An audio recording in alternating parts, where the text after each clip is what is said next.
All right, evening, guys, and welcome back into the Rotoballer PGA show. My name is Ian, here as always with my co-host Maddie at Maddie Mills 85. Matt Miller, fresh off the Amex, near miss for a couple of us on the stream here, and us at Rotoballer. I know Matt had Siwoo, who was a 54-hole leader.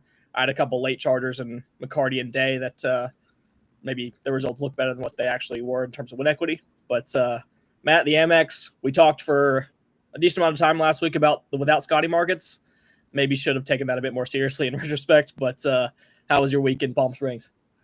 Yeah, I should have probably taken you more seriously, like you said, on that, because it's even weird having looking at the leaderboard. I mean, on Friday afternoon, I think I had three guys that were like T5 or better with Siwoo, Wyndham, and Matt McCarty, and you just kind of see Scotty's name right up there, and you're not even really feeling that confident, Yeah.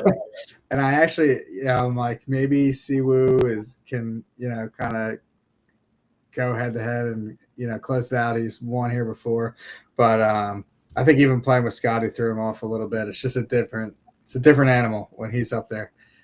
Yeah, man. I mean, for one thing, I was convinced Siwoo was going to win because not you didn't just have him, but everyone on the Rotoballer staff, you, Spencer, and Patrick, aka Gator, all had Siwoo. I saw on the post made on Saturday night, Sunday morning, and I was like, well, if I'm literally the only one of the four that doesn't have Siwoo, so this is just an obvious, like, Siwoo goes nuclear on Sunday and takes down the title. But yeah, Scotty at the Amex feels like, I had this thought earlier. It feels like, you remember when Justin Thomas used to go to the father-son event with his dad and to rack up, like, that's what this feels like. It just feels like, why is Scotty Scheffler like taking this away from like the Jason Days, Matt McCarty's, and Andrew Putnams of the world? I think I will take solace in the fact that, like, I mean, we did have a couple like near misses for sure, but if you kind of look over the leaderboard, it's a lot of guys that either we talked about or that make a lot of sense in retrospect. You have, Ryan Gerard, who was very popular last week, Jason Day, Matt McCarty, who were both on, Andrew Putnam, amazing putter, good wedge player. Siwoo Kim, as we talked about, your favorite play from kind of below 50-1 last week. Tigala, good putter, good iron player, kind of trending at the moment. Hal Tong was a long shot that we talked about. Russell Henley, Tom Hoagie, Patrick Cantley, Jacob Bridgman. Like, it was a lot. Wyndham Clark was there. So it was just a lot of guys that I think make sense in retrospect, which I think increases my confidence going forward when it comes down to handicapping the MX. Because when I first started golf betting, I legit just like wanted to take this tournament off because there was 3 courses, one of which we only had data for, and I didn't really feel like it was that projectable. But leaderboard, I think, was pretty good. I think if you took like our opinions and took them to DraftKings or took them to the prop market, you might have done pretty well. It's just we picked the only market to talk about that didn't really net out anything in the end.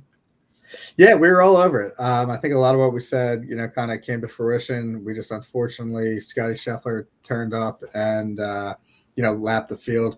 And we can kind of put to rest that whole trend about playing the week before Scotty just turns up and wins handily without playing. So, man, yeah, it was pretty impressive. I mean, I watched a little bit of Sunday because I was holding a hope for you and Spencer and them with Siwoo. I was hoping Blades Brown could make some noise, and I watched it for about 40 minutes, and Scotty stuffed like 3 inside 4 feet, and I was like, all right, well, that was fun. Let's go watch some football. So at least Scotty was kind enough to get it over with in a hurry, so we didn't have to waste the entire day wondering who's going to win the Amex. But yeah, sure. Impressively, I had 3 guys in like the top 6 going into the final round, and I was dead by the turn. So, oh man, yeah. I guess you'd rather have that than the alternative, like losing in a playoff. Yeah, than the heartbreak. Yeah, yeah. Then it's like it's on the West Coast. It's like 9 p.m. Eastern. You got work the next day. You're like, oh, the worst feeling ever. I could have like $3K in my pocket instead. I'm clocking at 9. Anyway, we'll move on. Obviously, no Scotty this week, so that's nice. He'll probably make his next appearance at Phoenix, where he's a 2-time winner there. Got his first win, of course, back in 2022. So we'll save the Scotty domination and without market conversation for another week. Our guy the Mikowitz here has commented. We apologize for missing any comments last week. It was our first show, so we didn't have a lot of the settings enabled that enable us to look at comments. So by all means, we've got the the feed here on the right-hand side. Give us a comment or ask any questions you guys need. We'll do our best to give you all an answer. We want to make this as interactive as possible as we kind of go through the season. So thank you to the Mike Witz, man. We'll be here every single Monday about 7:30 Eastern. So if you guys want to jump in at any time, please give us some feedback. So, but yeah, Torrey Pines this week, probably the first big event, I would say. When kind of Tiger was Tiger, this was like the first appearance he always made of the season was at Torrey. So I feel like for a lot of golf fans, sitting at home, whether they're in the Northeast or the South or the Midwest where it's cold, getting to see San Diego, the sunshine right on the coast, Tiger was playing, the vibes were high. And this kind of feels like the start of like proper golf season. Sony and Amex, great events, but they kind of felt like a little bit of a hors d'oeuvre for the main course of Torrey, Scottsdale, Pebble, and then Riv coming up the next 4 weeks. So really nice string of events here. Of course, another 2-course rotation, not the 3 courses we had last week, but 2-course rotation between the 2 halves of Torrey Pines. The North Course, of course, less famous, and then the South Course, of course, the host of the 2021 and 2008 U.S. Opens. The setup this week probably not going to be quite to USGA specs, but over the last 10 years, the Farmers version of Torrey Pines South does rank as the second toughest PGA Tour venue on the schedule. At 73.18, that's 1.18 shots over par, just 0.06 shots below Muirfield Village, which is the toughest PGA Tour course in that time. Torrey Pines North, as I said, is 400 yards shorter than the South Course. It did play to an over par scoring average last year due to heavier winds, but it does routinely range kind of in that 1.5 to 2.5 shots under par on a year-by-year basis. We're talking about the outright market this week. It's very important with the integration of the North Course that your guys kind of make hay when they can. And the North Course obviously being the easier of the 2 sides. No champion here since 1983 has shot over par at Torrey North. So if your guys treading water when it says NT or NC beside this name, it's probably not a good sign for his outright odds. But both courses at that point. What's that? You can unfavor them on the leaderboard. Yeah. Save yourself the pain. Just get them off your screen. Both courses will feature 4-inch rough, pure Poana greens for the first time this season as well. So we'll be referencing similar kind of agronomy and California stops to come. Torrey, Pebble, and Riviera all have that iconic Poana greens. So yeah, just a big boy golf course this week. Thick, rough, narrow fairways, a lot of holes that are going to require you to have a mid to long iron in hand. So before we get into kind of like the players, I kind of wanted to debut a new segment that only I know about because I jumped on the call late, so Matt hasn't had a chance to know what's going on in my brain. But we're kind of build a model live here. And it's not going to be a comprehensive model that encompasses 55 different stats, but we're going to take our turns drafting one stat at a time. So we're each going to pick 3 stats, almost like a fantasy draft, where if Matt goes first, he picks for him his most important stat of the week. It can be something as general as like total driving. It can be something as like, microscopic as, putts from 15 feet out in Poana greens over the last 3 years. It can be as like detailed or as general as he wants. And we'll kind of build out the model based on when we pick the individual stats. That'll be how much weight we put on each individual statistic. And then we'll run just a very basic model to kind of see who pops out. So just in general, the filters I have for this would be just time frame, last 12 months, and last 75 rounds will be kind of the general filters. With it being so early in the season, I like to kind of zoom out a bit more. As we go later in the season, I like to maybe kind of tighten those ranges a little bit. But as of now, we'll go last 12 months, last 75 rounds. So, Matt, I'll give you the floor. Kind of if you had to pick one stat this week at Torrey Pines to start your model with, what are you going with? I want the Bombers this week, so I'm going to start with a little driving distance. Yep. I had that pulled up for sure. Driving distance, like I said, I think 8 of the 10 par 4s here measure over 450 yards. And even though the fairways are quite narrow, there's not a lot of penalty for missing wide here. So to your point, man, for sure. Torrey, one of the most distance-intensive venues on the schedule. I'm going to go similar vein. We said a lot of long holes. Par 3s this week are super long. 3 of them, 3 of the 4 over 200 yards, all 4 over 180. I'm going long iron play, proximity. So proximity over 200 plus is going to be my first pick here. Again, if you were to kind of grid out the best players to play Torrey Pines over the last 5 to 10 years, you think about names like John Rahm, Xander Schauffele, Will Zalatoris, Hideki Matsuyama. These guys all prolific long iron players, and most of them can hit it quite a ways off the tee. So not a coincidence there. All right, second round pick. Second round pick, I am going to go with, let's do putting on POA. I think that, we're on the West Coast here. We got the POA greens. It's going to be kind of more of a, grind this week. We're going to need guys that we feel comfortable with hitting those, 5 to 10 footers on POA. So I'm going to go putting on POA. I want to feel comfortable with my guys this week on these greens. For sure. A lot of California crossover when it comes to past leaderboards here. I guess most recently Max Homa winning here in 2024. Or that was 2023. As a SoCal kid on the Poana greens that he loves. All right, so we got driving distance, we got approach play over 200 yards, and we got strokes gained putting on Poana greens. I might double down on your original driving concept. I'm just going to go strokes gained off the tee. I think this is a week where, yes, distance means a lot. We have obviously seen bombers thrive at a place like Torrey Pines through the years. But we've also seen a lot of guys that, like a Sungjae Im, like a Keegan Bradley, Colin Morikawa has played quite well at Torrey through the years. Aaron Rye had a top 10 finish here. I saw on his debut start. So I think it is important as well to kind of have the total driving factor as well. So I think distance, if you had to pick one, of course, I would go with the guy that hits it a long way.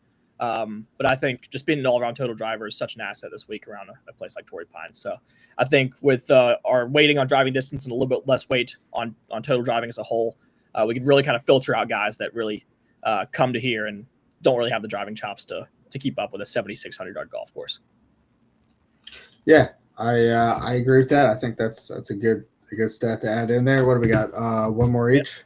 Yeah, last pick for each of us. We have right now a 25% weight on driving distance, 25% on long iron play, 15% weight on Poana putting, and a 15% weight on strokes gained off the tee. So that leaves 10% each for us to kind of fill out these last two stats.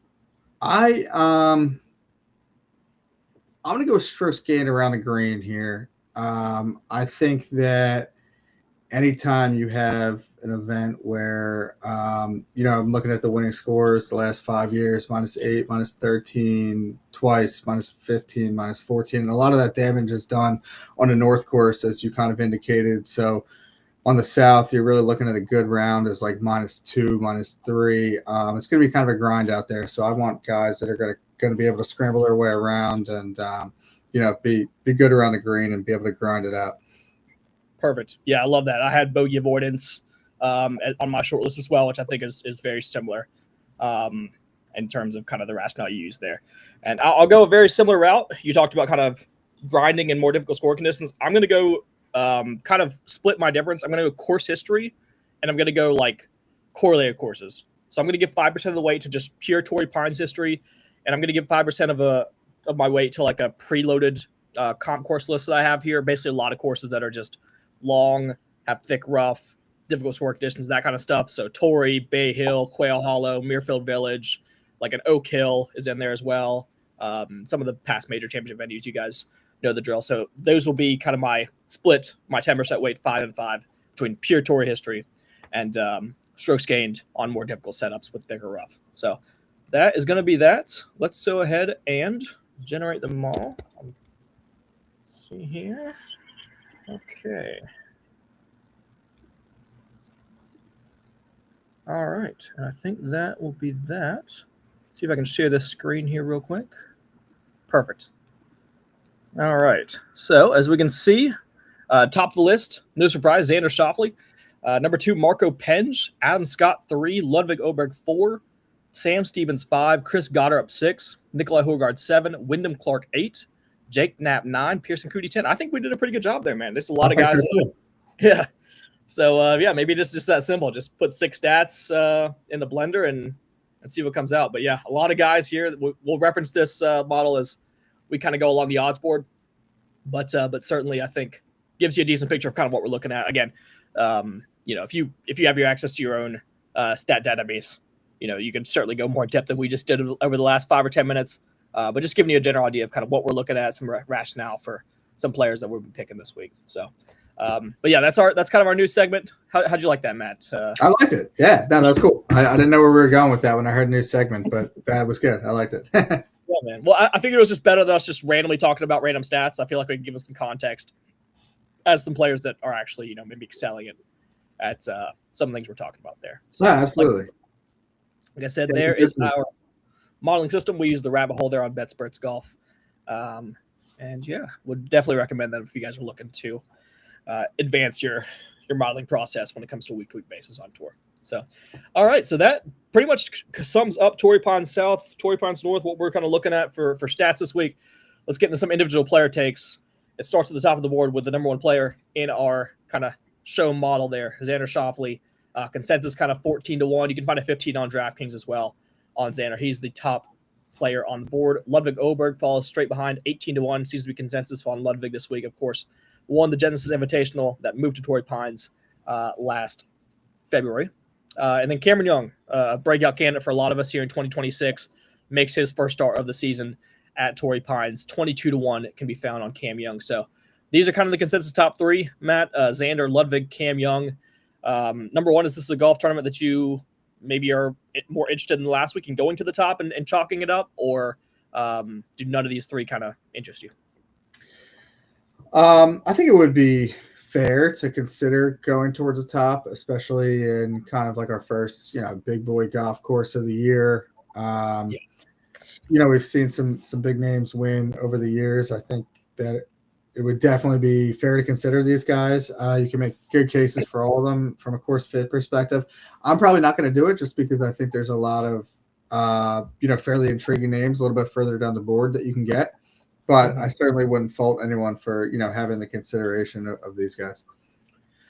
Yeah, for one, I'm pretty surprised in the prices, man. I thought, like, when I was making kind of the initial odds board, I kind of made, we talked about off air last week, I kind of made Xander like 10, 12-1, Ludwig maybe 14, Cam Young. I think Cam Young's probably 18, 20-1, so he's maybe the closest price of what I had. But certainly was surprised to wake up this morning and see, 15, 16-1 on Xander and, 17, 18-1 on Ludwig. I mean, considering Xander's history, Ludwig's past champion here, I felt like they would maybe get a bit more respect. Now, of course, Xander making his first start since winning the Bay Current last fall, so he does have that extended layoff. So you can take that for what you will there. Ludwig, of course, did withdraw from the Amex after 2 rounds with an illness, which, of course, calls back to last year at Torrey Pines at the Farmers. His first start at the Farmers when he shot 63 on Thursday at the North Course and then came down with I think it was food poisoning or some sort of like stomach bug.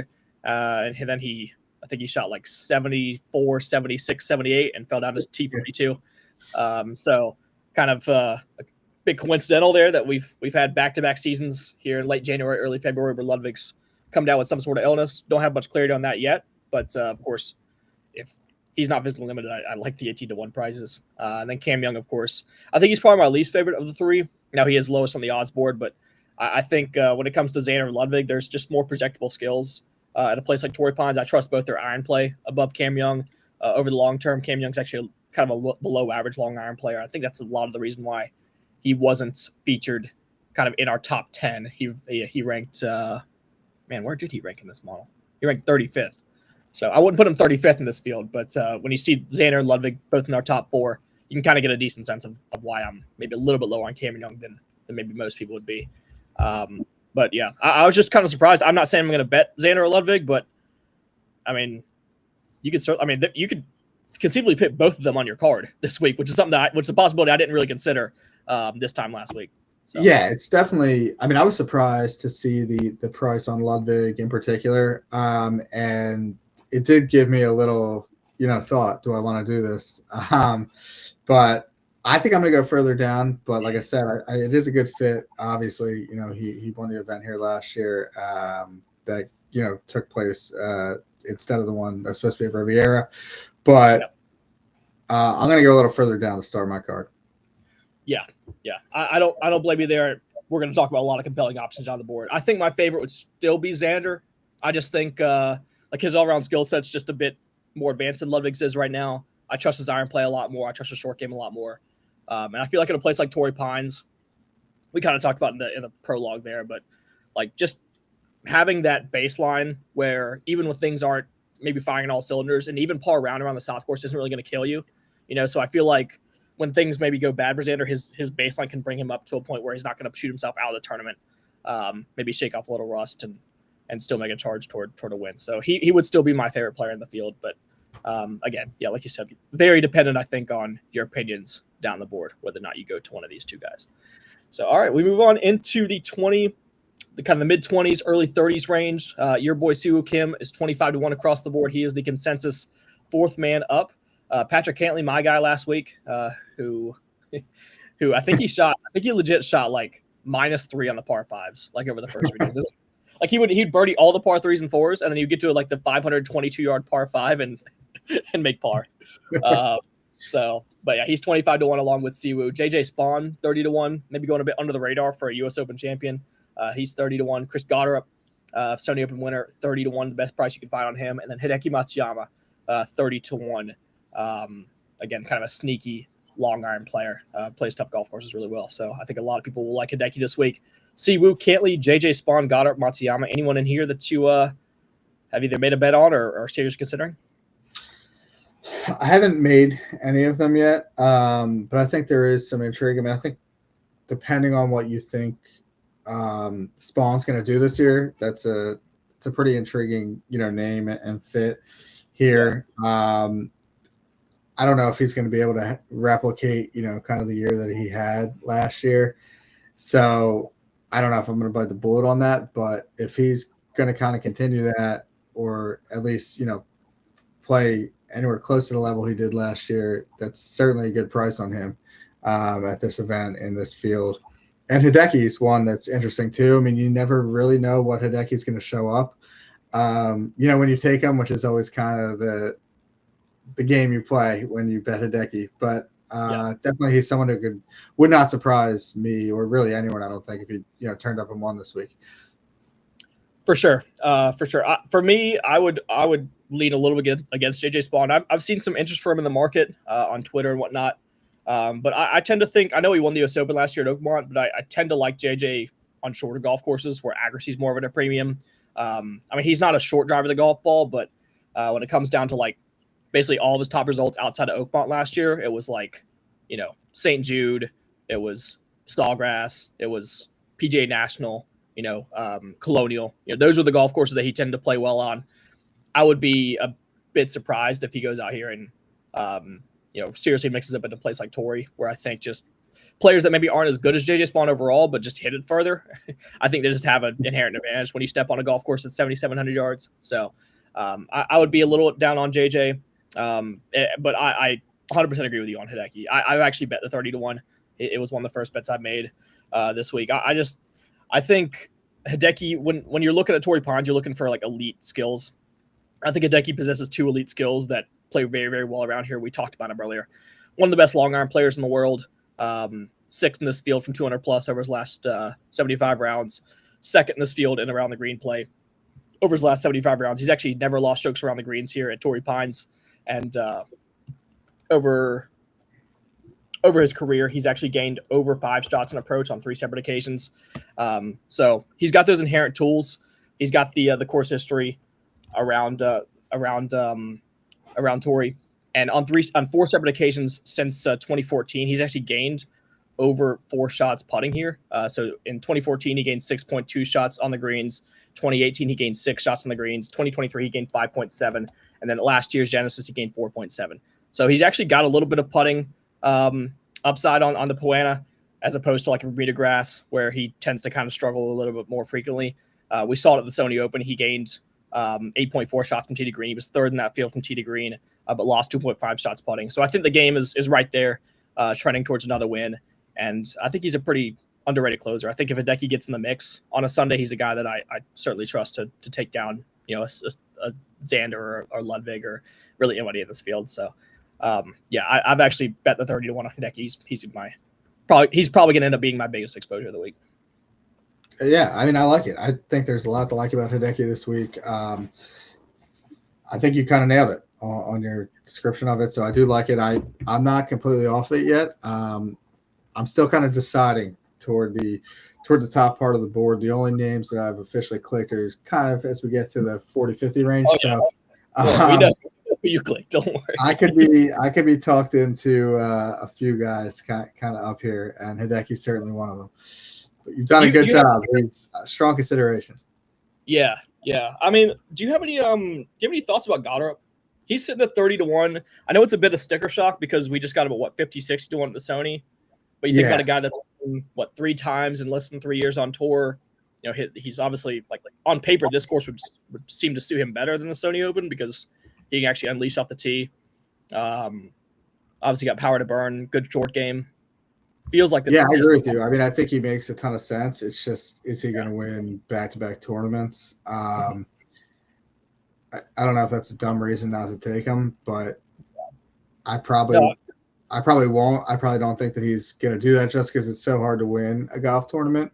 But it is kind of always dumb to use that logic. Like if he had come second or third at the Sony, we'd both probably be like, "Oh yeah, that's a great fit this week. Let's take him." That's the biggest fallacy in golf betting.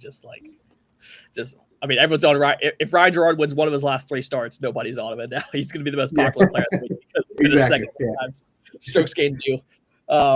But yeah, I mean, I think 30-1 is a little bit aggressive to be fair. But I mean, you can't like the thing with Goddard is like when things come together for him, he's capable of winning like anything, man. Like I mean, he beat Rory straight up at the Scottish Open, another like longer driver heavy, long iron intensive golf course. Of course, won the Sony, contended at the Open Championship for a time. So I like what I'm seeing. Obviously, the upside is immense, but I think because of that volatility, I'd rather almost play him at like higher profile events at bigger price tags. If that makes sense. Like similar to like Robert McIntyre. Like my views on Robert McIntyre are the same. Like I don't want to bet Bobby Mack at 20-1 in like a smaller field. I want to bet him like when he's 80-1 to win like the Players. You know that's completely fair. Yeah. All right.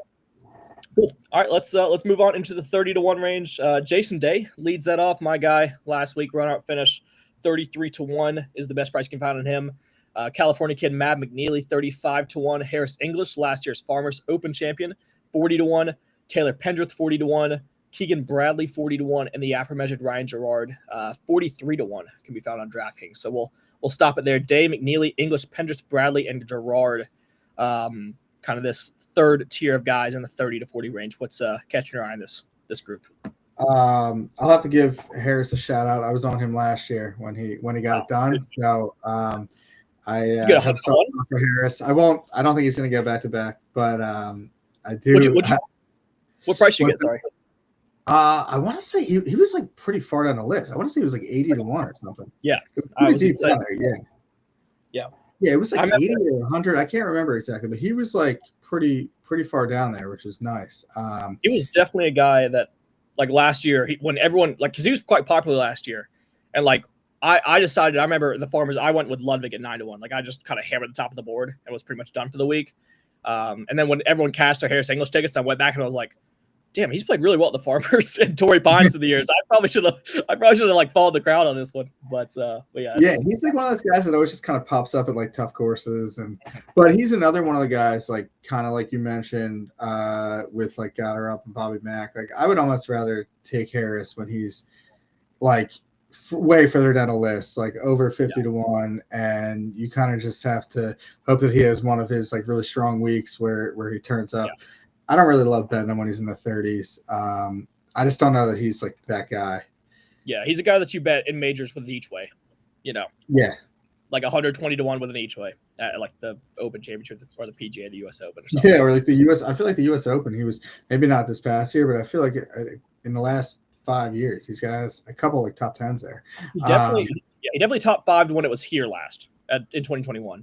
And then he came second last in the PGA. Yeah, I think he has like another surprising like finish too that I didn't even realize until I was looking further into it. But yeah, but that's not to get too derailed. I'm not going to take it this week. Taylor Pendrith is a name that I'm intrigued by. I don't know if I'm going to get there. I mean, it's kind of like a weird. Pendrith, yeah, it's like a weird number on him, but he does make a lot of sense for this style of course. He's played well at this event. I don't know if I can like pull the trigger at that price, just given his kind of like career so far, and just kind of what I think of him. But he does make a lot of sense here. I understand it from just like a statistical standpoint and course fit. No, for sure. I echo all the same points. The price is horrible. Like yeah, I think like maybe like a 60 or something I could get there, but like the thing is, man, we've gotten through like probably 10 names, 15 names so far. We're gonna get to like name 40, and we're gonna be like, wait, Pendrith is like Pendrith was like ranked 20 spots above him. Yeah, like, well, that's the thing. You scroll to the odds board, and it's like, why is Pendrith? I don't know. I know his tour history is good, but when it comes to winning the event, I can't. Well, that's the thing. That's the holdup, because if you keep kind of scrolling down, you have way more kind of prolific winners there than Taylor Pendrith, and that's kind of the name I'd rather click at a better price. Yeah, let me give a under the radar name for you here, bud. What do you think about Ryan Gerard? I haven't heard much about him. I think he's like, I mean, sneaky is not the word, but I don't think it's as bad of a bet as like people are making it out to be. I mean, the dude is, if you look long term, he's an incredible long iron player. Like, I'm talking like last 2 years, he's 97th percentile strokes gained per shot over 200 yards, 98th percentile proximity, good shot percentage in the 96th percentile. This is all from 200 plus. When you scroll back to 150 to 200, where still a substantial amount of hard shots come from, he's at over the 80th percentile in both poor shot avoidance and strokes gained per shot last 2 years. Well, the iron play is legit for Gerard, and it seems like he's picked up a little bit of distance. He's gained to the field in distance, and looks like 2 of his first 3 starts of 2026. Of course, second. He's obviously playing well. He came 15th here last year. I mean, I initially kind of just brushed it off because I initially just thought of like Gerard as like Daniel Berger Jr., who like I feel like was better on positional tests, like a Sony or an Amex. But man, I'm kind of scared he's going to play well this week is the problem. Yeah, I could see it. I mean, he's playing really well. I don't know. It's tough at that. It's tough at that price. Yeah, I agree. I'm probably not going to do it, but yeah, I was ready to like laugh in everyone's face, and then I started to look into his profile. I'm like, shit, this actually kind of makes some sense. It does. Okay. Yeah. But okay, so I would say he's probably my favorite. Yeah, I would say Gerard's my favorite, but I don't really like anyone in this range, to be honest. I think I'm going to keep going to the next range. There's like a lot of guys kind of here that have caught my eye sort of in the next group so or two. Matty Mill's gonna have an Amex card at the Performance. I might, yeah. Well, you might have talked me into Hideki. I might be able to get there with Hideki toward the top and then kind of spread it out down here because there's just a lot of guys that I feel like don't have that much less of a chance to win than the guys that we've already talked about, and you can get better numbers on them. Oh, we're gonna start. Yeah, I think we're gonna start firing away here in the next few ranges here. All right, 45. That kind of covers us from 33 to 40. We'll go to the 45 to 1 range, starting with Jake Knapp, I believe making his first start of the season. We have Wyndham Clark, also 45 to 1 year guy last week. Give you a nice little scare there. 45 to 1 as well, and Adam Scott. 49 to 1 can be found in Will Zalatoris. And then 2 guys at 50 to 1, 2 youngsters, Rasmus Højgaard and Michael Thorbjornsen, 50 to 1. Bit of a Freudian slip there on my guy Nikolai. So Knapp, Wyndham, Adam Scott, Zalatoris, Højgaard, Thorbjornsen. Are we to the range yet where you're firing away, or we still got? Yeah, I've taken Adam Scott, and we're in the same. I like Adam Scott this week. I mean, I like Adam Scott a lot, but this week in particular, he played well in Australia to close out last year, 7th and 5th, and then this year so far, he's played twice. I mean, 40th at the Sony, 24th last week, but he was great both events off the tee and on approach.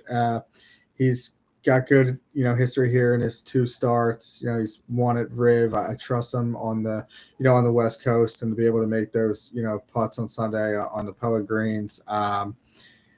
I like Scott this week. I think he's got a real chance to win. Huge fan of this. He was in my Power Rankings article this week. Came in number 7 behind English, Koepka, Cam Young, Hideki, Ludwig, and Xander. So yeah, he's right there for me in kind of the second tier. You already went over it. I mean, he ended his season last year in fine form, and I think, in two places like Sony and Amex that I don't think really suit the traditional Adam Scott profile. I mean, he gained over 5 shots ball striking in YLI. That was 8th in the field. Finished 24th last week, put together rounds of 65, 69, 68, 68, and gained over 2 shots off the tee at the stadium course, 1.29 on approach. So the ball striking is great. His Poena history, as you said, is phenomenal as well. He's actually the 6th best Poena putter in this field over the course of the last 5 years. And he's racked up 6 top 10 finishes on the West Coast between Pebble Beach, Torrey Pines, and Riviera since 2019. So, I think if there is a golf tournament or golf course that I think he's very well suited for, long, straight, it's like just an execution fest. Who can be the best off the tee with his long irons? Adam Scott still possesses those gifts even at 45 years old. So, I was hoping we maybe get a bit of a discount. I was hoping like something in the 50s, but I'm not going to really pick nits. 45-1, I think, is a fine number. So yeah, I'm right there with you, Scott and Hideki. It's like we're in 2013 again. I'm betting Scott and Hideki. Yeah, I like where we're starting. We're on the same page. That's always a good sign. Did you have anyone else in this range that you were considering or that you've taken? I mean, that you listed? Considering not really, but Zalatoris hit his irons really good last week. He came 15th at the end of the year at the Nedbank. He talked about in his press conference before the Amex about being finally free of back pain. Of course, like the Torrey Pines history is crazy good. Has a 2nd, a 7th, 13th, 24th here since 2021. I'm not quite there on the win. But I'm gonna be like if he does perform well, like if Zalatoris comes like top 20 this week and gains like 6 to 7 shots ball striking, somewhere in that range, like I'm all the way back in at Riviera. Just gonna tell you right now, like you might as well just put the future in for me. Zalatoris Riviera like 50-1. Yeah, I'm torn on him. I mean, I think that he's obviously a great fit, and he looked pretty sharp so far. But it's weird. I don't know if he's like gonna win yet. Just because, I mean, one, he didn't really win that much before the injury. He was always around. Whoa. Some of us cashed 31 at the St. Jude. Yeah. Still negative on lifetime on Zalatoris. Yeah, no, I mean he's a great player. But then to then kind of get back into the mix, it almost feels like this is like a part 2 of Zalatoris, if you will, hopefully for good post injury. I think it might just take him a little bit more time to get one across the finish line, even if he gets back into contention. But I certainly think that he's a good fit here. I get it. I honestly echo a lot of the same sentiments. I just the 2012 in me, or 2022, I'm sorry, the 22 in me like still sees Zalatoris 50-1 at Torrey Pines and just wants to auto click it. Yeah. But that's why I have you here to just ground me on these. Because I was a notorious just bet Zalatoris like in every big event. Yeah, he was always in the mix. Yeah, always in the mix. Just never nonstop heartbreak. I'm also a little bit surprised that Thor Bjorken's not caught more buzz. I feel like for a guy that hits as well as he does off the tee, is a West Coast kid. He went to Stanford. I mean, he was born in Mass, but he went to Stanford, so he's got the California connection. But again, like an up-and-coming talent who hits the ball a mile. Like a place like Torrey has been like a breakout place for a lot of kind of young players through the years. I'm a little surprised. I'm not saying I'm going to bet him, but I'm just surprised he hasn't come with any fanfare, to my knowledge, this week. Yeah, it's interesting. I mean, I like him in general. He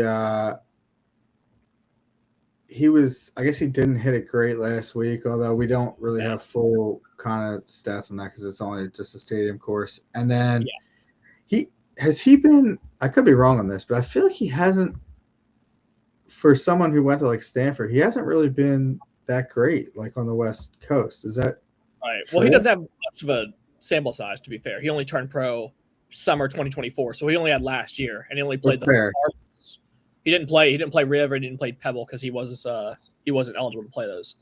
But he did miss the cut here last year, to be fair. So you're right. He doesn't have a great West Coast history. He did finish 13th. Yeah, he finished 13th in Silverado, so that is a California event. Okay.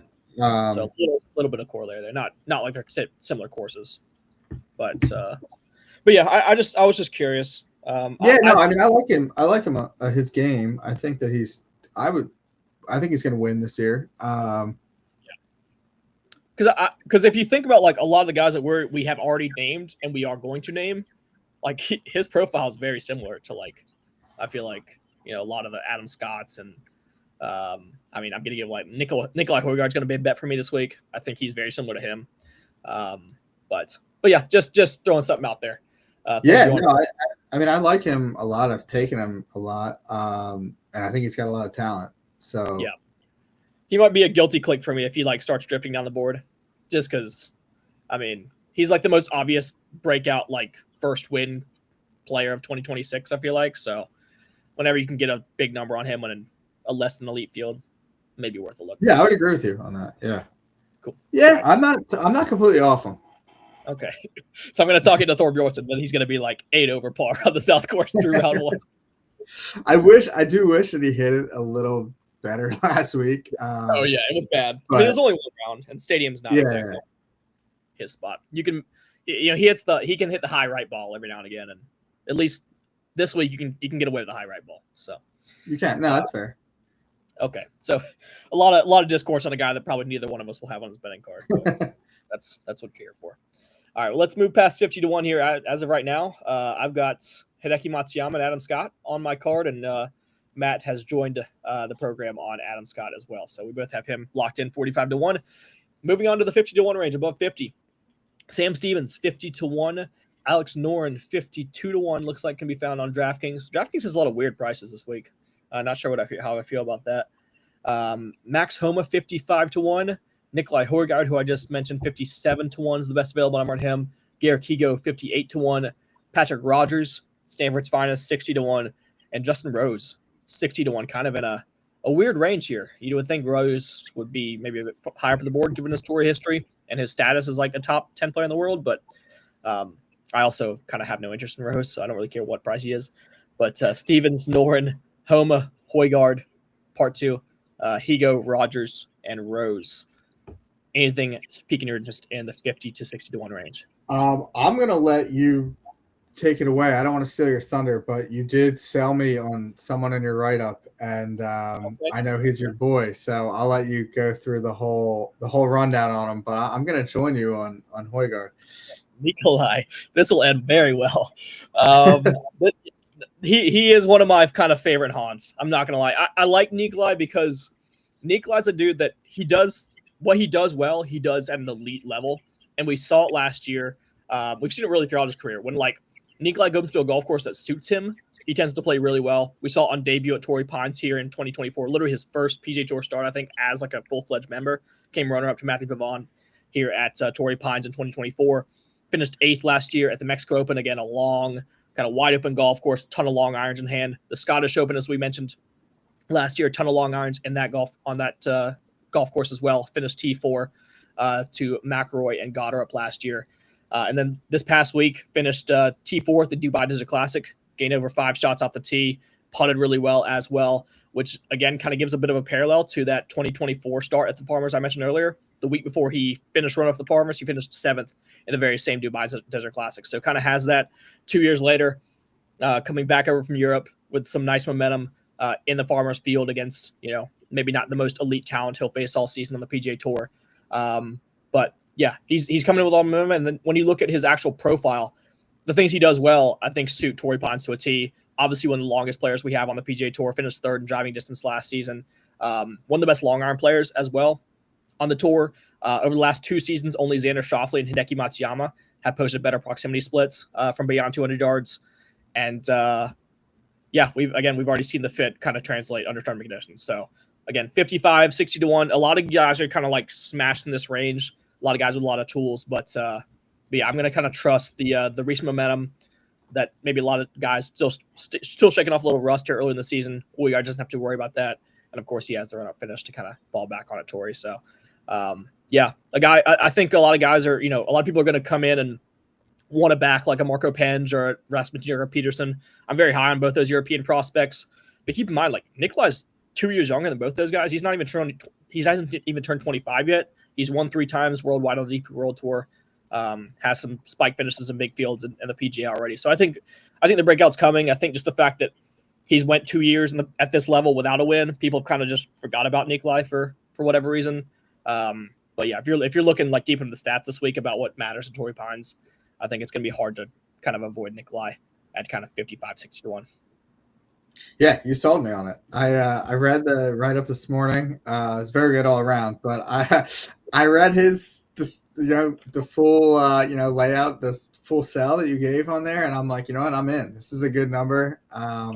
There's a lot to like about him this week, so I am fully on board. We might be turning into a Nikolai podcast here. I mean, the Morikawa thing hasn't worked out for me, so I got to get it back somehow because I'm going to keep it. But yeah, I mean, I did want to write actually for the longest time. I had like Marco Penge at number 10 in that rank, but as I kept going through the list of like numbers I'm looking at, I'm like, I can't in good faith leave Nikolai off. So yeah, he's my guy this week. I've already bet it. I think I got 65 to 1 with the number I got, but I still like it down to 55, 60, where you can still find him at. So. Yeah, it's like, I mean, do you think he's that much different than if you're looking at like a guy like a Taylor Pendrith? I mean, no. He has like one win under his belt, but I mean, I don't think that I trust him more than, Nikolai this week. Yeah, I mean, Pendrith's won. He won the flipping Byron Nelson over Ben Coles. Like Nikolai's won. Nikolai's won the year end. He won the year end championship, the DP World Tour Championship in 2023. Like he beat like Rory McIlroy, Tommy Fleetwood, Fitzpatrick, Hatton. All like the top Euros. Victor Hovland. I feel like a lot of the time on these odds lists, it's kind of like a very PGA Tour based. Very much so. Yeah. Why? Like, Pendrith has a win. But to your point, yeah, it's probably a worse win. Definitely a worse win. Definitely a worse win. Yeah. I remember that tournament. I think Ben Coles like completely choked on the 18th tee or the 18th hole. I remember watching it. But anyway, but yeah, I'm obviously on Nikolai this week. And when we get, I mean, again, I'm not going to be on him very much this year, but when I'm on him, I'm like very high. Like when my numbers like Nikolai, they like him a lot. So that tends to be kind of the pattern for me. Only other guy I want to bring up would be Homa. Yeah. I feel like Homa's sneakily finding his way back. I know he's starting to play well. Obviously this course suits him really well. He won. He won here. He's sort of in that sweet spot where like this is kind of where I like to take him when he's floating around these numbers, and it's in a much worse field than typical when he's at this number. But is he back? I mean, is he back and able to win a golf tournament? Do you think he's that back, or is he kind of still just trending? I mean, he hasn't contended really in a while. He is a pretty good closer historically when he's in the mix, but he fell off a cliff and now he's starting to work his way back, but he hasn't really had a chance to win. Is he going to get across the finish line the first time that he does now? The problem is, and this is flawed logic, I'll admit it off the bat. The problem is if it's not here, like where is it going to be for Homa? I know we already think Riv, but I don't think, as of right now, I don't know if he's in the Riv field. He was T54 last year's FedEx Cup. I don't think he's in the Aon yet. So he has to play well the next 2 weeks to even get into Riv. Yeah. And then we go back to Florida, which I think all of a sudden like you don't really like Homa as much when he's not in Poana. So no, I agree with you. And even if you're mapping out the breakout win, like where's it? And even next week, all of a sudden you're gonna have a better field. He's not really played well at Scottsdale anyway. No, he hasn't, which is odd because he lives there now. Yeah. But it's I don't know. I don't. Do we just bite the bullet and do it? I don't know. I mean, I like taking Homa in general. He's not. It's not like he's this guy that stinks anymore, and it's a waste of money. He's hit his irons really well actually for a little bit now. Really good. He putted pretty well last week. He was pretty good off the tee. I mean, it makes a lot of sense. It does. Makes a lot of sense. I'm not out on it. Best 55 to 1. Damn. It's a good number. And He's on I mean, he's one of those guys that is. It's That's one the of those thing things though, too. I mean, if they're both playing pretty well and you're on the back nine on Sunday, like I would rather have Max Homa than not to keep dunking on Taylor Pendrith, but like I'd rather have Max Homa than Taylor Pendrith. I Taylor Pendrith up because he's absolutely going to win. Every 5 minutes. I agree with you 100%. I agree with you. I'm okay betting him. I'm especially okay betting him this week because I know it's not going to turn into like a long-term thing. You know what I mean? Like I know that like I can have the peace of mind to have him this week, and then if he sucks, I'm out for like 3 months. You know what I mean? Till we get back to John Deere. Yeah. Well, the problem is too. This might be our only really like because once he starts, if we bet him this week and he plays well, even if he doesn't win, he's going to start to get pushed down the other because everyone likes taking him. So it's kind of like 22 to 1 win. It's going to be at this crazy. Kind of yeah. Okay. All right. I'm probably going to bet it. We might be back on the Max Homa train. Yeah. So I guess I gotta make sure I've got enough room for all the other guys I want to bet. But Homa 55 to 1. I think me and you both agree that's a fine click. It's always also nice. He's in a feature group this week, so when you get to actually watch your guy play, it's always an added bonus. Yeah, it's him, Ludwig, and Brooks, right? Yeah. Okay. Good segue, sir. I saw that ESPN is ESPN streaming that too. Did you see that? Oh yeah, it's not on ESPN Plus anymore, is it? Yeah, it's kind of wild. Dude, don't get me started on ESPN Plus, man. So I don't think it matters how long we go, to be honest with you. But if you've been if any tennis fans are out there and you've been trying to watch the Australian Open at night, it used to be in the glory days, like last year. It used to be if you had ESPN Plus, you get every court in the tournament. So whatever court you wanted to watch, if you want to watch court 19, like the boys doubles second round match, you can watch that, or you can watch like Rod Laver Arena, like the big main event match. This year they unveiled ESPN Unlimited, which means that like all the big matches, all the big stadium matches are on ESPN Unlimited, which is like $30 a month, and then they still have ESPN Plus for all the mini matches and like the first round matches between unseeded players. So I just found a stream, but I was like, what are we doing here? I mean, is there really that much money to be made trying to like nickel and dime us to watch like a Margaret Court Arena first round match? Anyway, that's my thing on ESPN. I'm about done with that. Anyway. You got someone on your side on that one. Those guys. If they do it at Wimbledon, I might have to cancel my subscription out of spite. That would cost a lot. Anyway, let's get into the 61 range. I mean, I'm sure everyone's clicked off after the soapbox there, but we do have some names to go through. 60 to 1. We kind of mentioned this earlier. Like you go to the 30th name down the board, and it's still a guy you feel like can win this golf tournament. Starting with Marco Penge, the top points winner on the DP World Tour last year, 63 to 1, making his debut start in 2026.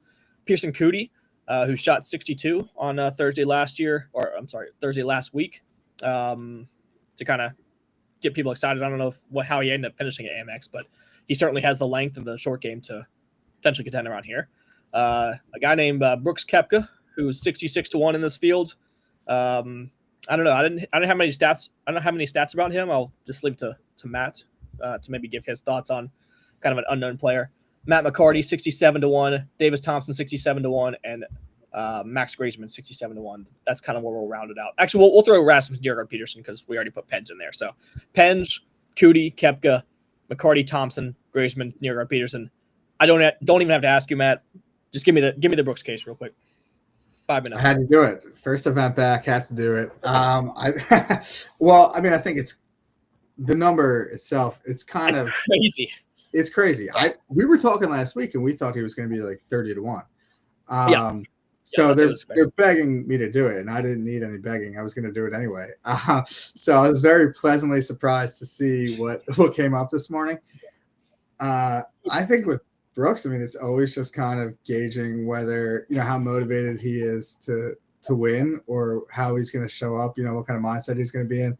Obviously, from like a talent and fit perspective, I mean, unless you think he's washed, he's still one of the best players in the field. I think with Brooks, I mean, it's always just kind of gauging whether, how motivated he is to win or how he's going to show up, what kind of mindset he's going to be in. Obviously, from like a talent and fit perspective, I mean, unless you think he's washed, he's still one of the best players in the field. I'm all on board. I mean, I think that this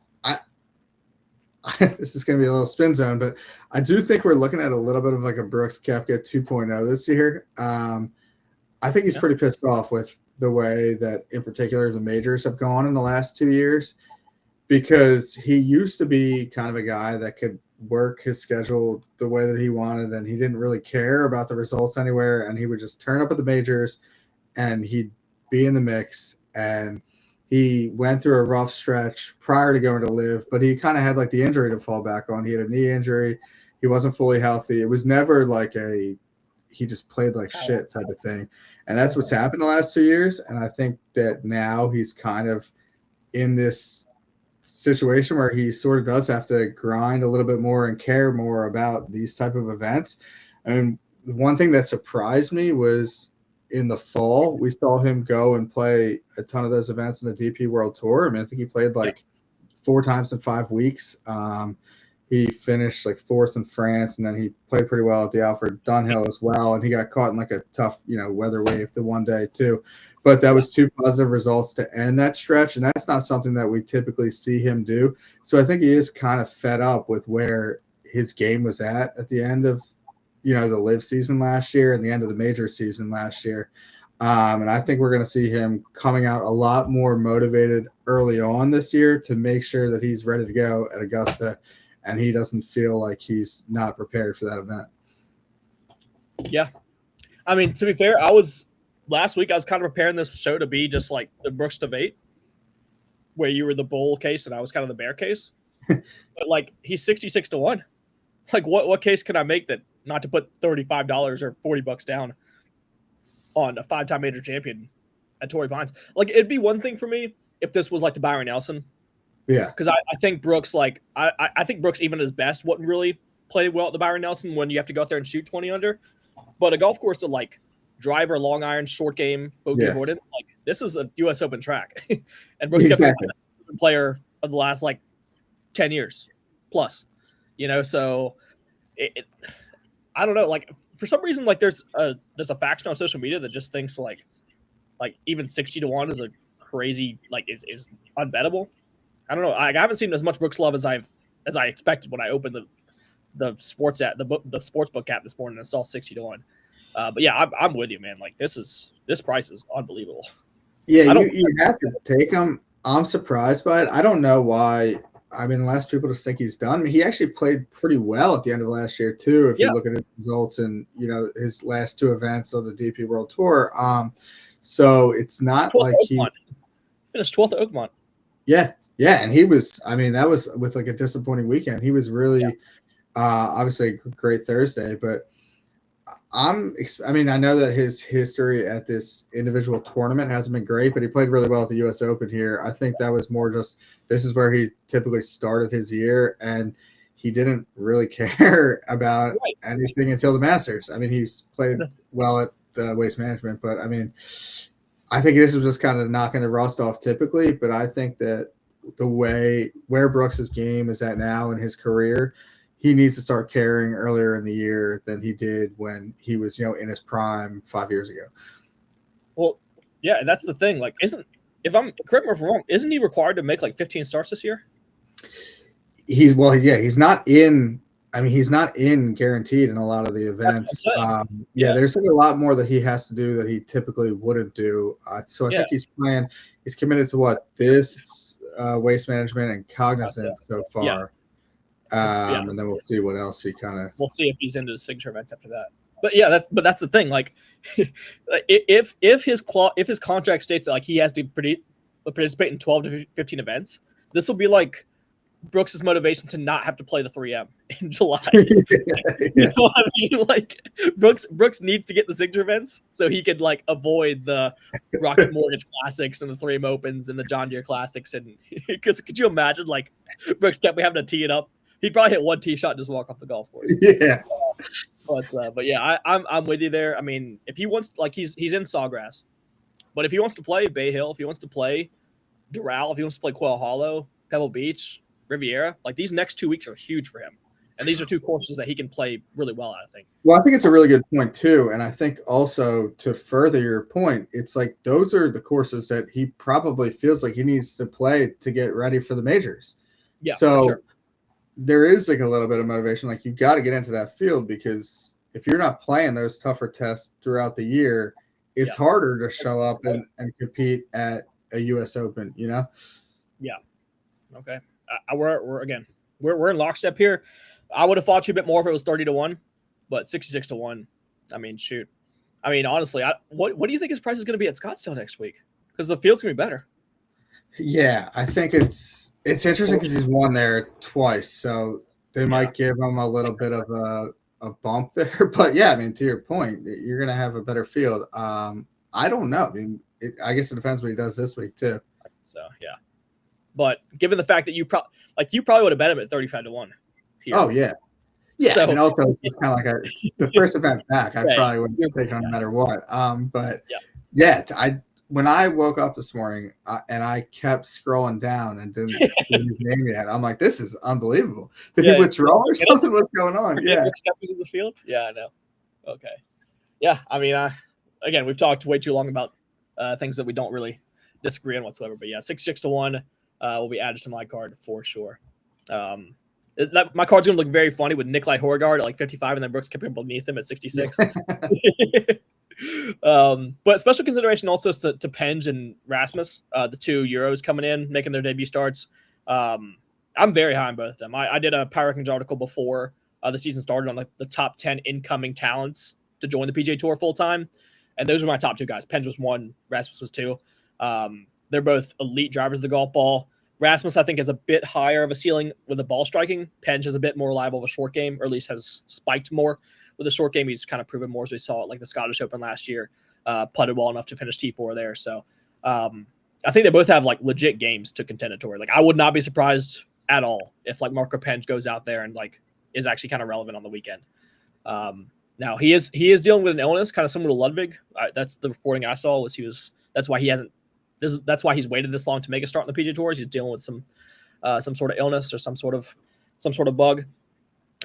But just pure profile standpoint, I think Penge makes a lot of sense this week. There's going to be a lot of spots coming up where I'm going to like him, but definitely a guy to monitor. I hope he makes the cut so we can see like 4 days of him on the PGA Tour because he's a very, very exciting prospect. Yeah, I'm with you. And just from a watching standpoint, I think it'd be cool to see him on the leaderboard Saturday, Sunday. Yeah, I mean he bombs it, man. I mean he'll be one of the longest players on the tour for sure.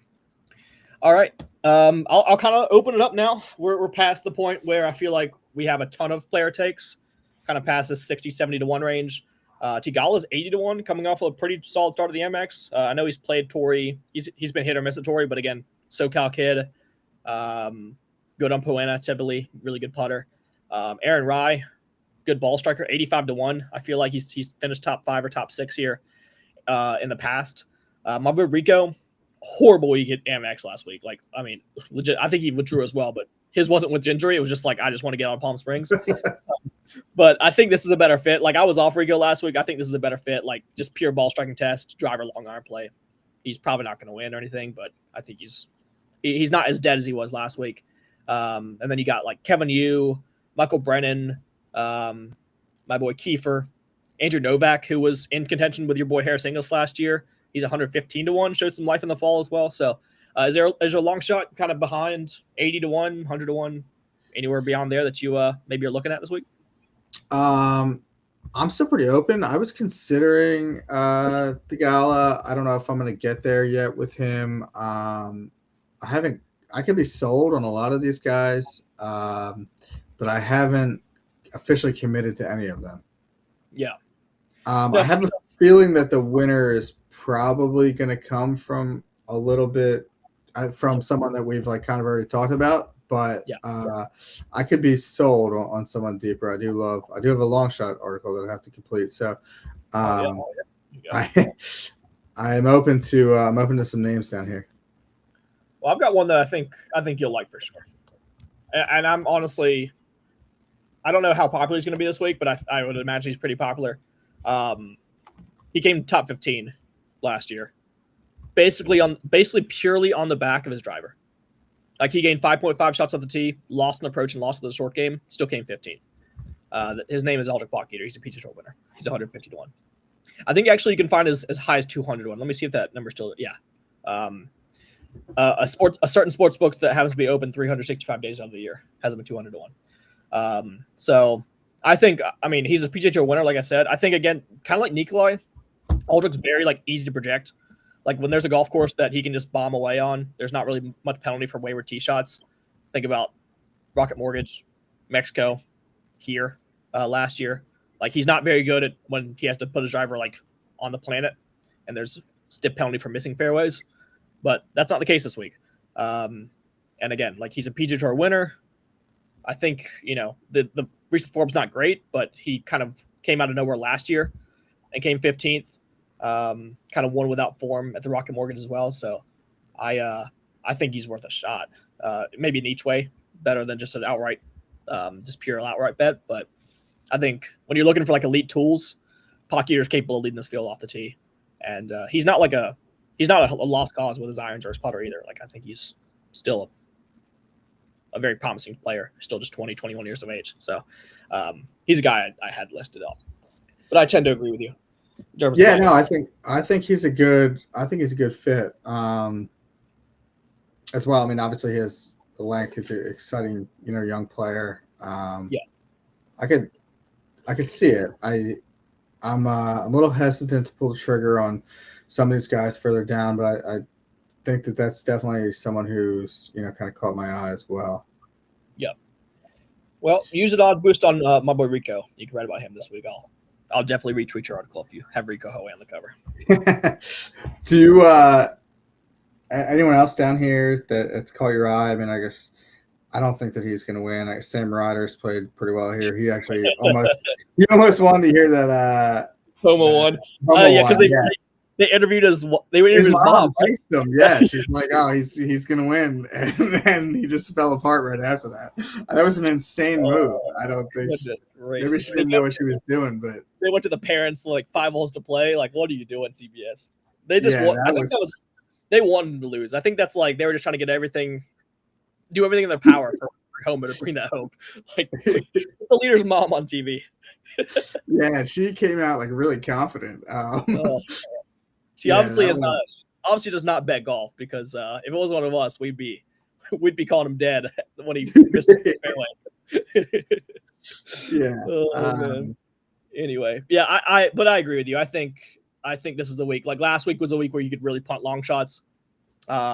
This is a week where I think the cream tends to rise to the top at Torrey. I know we got 100 to 1 at Harris English, and then I know when Luke List won, he was like 90, 100 to 1. But those guys both have like elite traits. Like Harris is an elite putter, Luke List elite ball striker. Like outside, like I just don't think if you're lacking to the field and like ball striking or don't have like a tool that can carry you through like 3 rounds at the South Course, it's going to be really tough to truly contend this week. So yeah, I know a guy like Ryder could get hot with putter for a few days, but eventually those 12-foot par putts are going to stop dropping, and he's going to start falling on the leaderboard. Yeah, I'm kind of with you. What any one last name I'll throw out there? Any kind of thoughts on what about Billy Horschel? He's triple digits again. He's 100 to 1. I'm seeing on FanDuel. I kind of typically think of him as a Florida guy, but he's had a couple good appearances here. He was 8th in 2019, 8th in 2016, and then 11th in 2022. He won the Memorial, which is kind of one of those, kind of longer, grounded out type courses. He hasn't really played that great. I think he hit it better last week, but he's not really in kind of peak form. And he's kind of one of those guys that you sort of see him trending when he wins. He gets like really hot. But it is a big number for. I see the thesis. Yeah, I see the thesis. I mean, on paper, I think it does kind of work. Like you kind of want Billy when everyone's having to make 10-foot par putts, and scramble their, what off. So, I don't mind it. I think, like you said, I think Florida's the place. But I don't really ever at Belly, so maybe you're more authority. I've fallen into that trap a lot. I haven't been very profitable doing it, but for some reason I still I haven't stopped.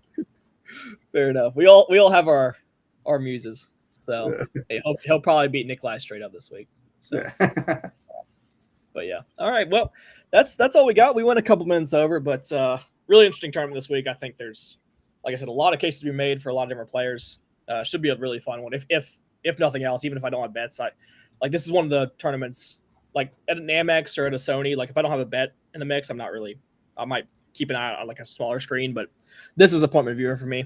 I love Torrey Pines back nine, just like guys having to gut out pars and play good old U.S. Open style golf. So should be a really fun week. Start of a nice stretch for us. We got Scottsdale, Rib, Pebble Beach coming up.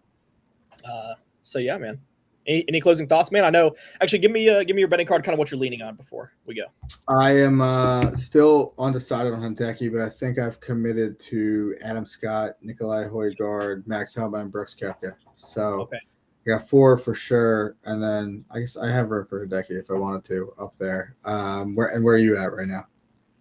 Well, vibes are either going to be really high or really low on this podcast next week because I feel like we're on the exact same guys. I might just have to add Hideki if that's your only guy that I don't have, and we just kind of roll it out there. No. I mean, I don't care. I mean, I don't think I'm not a big mush guy, to be honest. It's not like I know you hit winners, so I don't mind you being on the same guys as me. But yeah, Hideki, Scott, not Zalatoris, Homa, Koepka, and Højgaard. Those are my guys right now, and I feel pretty good about that. Yeah, I feel strangely good. So, yeah, we'll see.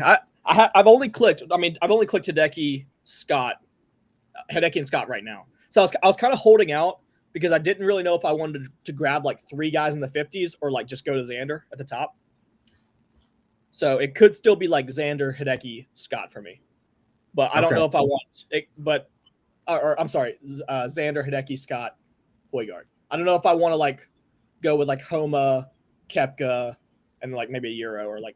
I'm probably gonna do that and then be like, "Damn it, why didn't I just take?" Yeah. Oh yeah. You always want to have like quantity. You always want to have like 8 guys start, and then they're all 2 over par through 3 holes. And then Xander. Well, I'm guilty of the fact that just like I like a lot of those guys in that range too. So it's like a double edge. Like it makes sense. Plus, I just like rooting for them. Sure. But. Yeah, I feel pretty good about it. I think, like you said, though, regardless of how the card works out, this is always kind of a really good event. Seems like we've had a lot of good finishes here, and it's always makes for, an exciting weekend, regardless. So I'm looking forward to it. First kind of like real event that I'm excited about of the year. And then we have a good stretch coming as well. Okay, man. Well, let's hope for a little Brooks Nikolai Højgaard playoff coming on Sunday afternoon on the NFL off week. But, yeah, for me, Matt, you can always find Matt's work at Matty Mills 85. He does, of course, his PJ Longshots article every Tuesday night, Wednesday morning. So he'll have that up. I have my weekly Power Rankings article coming out Monday morning. I have a premium course preview that comes out on Tuesday morning as well. And, of course, both our betting books are on our respective Twitter handles. So, reach out to us if you guys have any questions throughout the week about the golf course. This is we love to interact with you guys whenever we can. So we will see you in a week's time. TPC Scottsdale, and Brooks trying to go for back-to-back wins on the PGA Tour. We will see y'all then.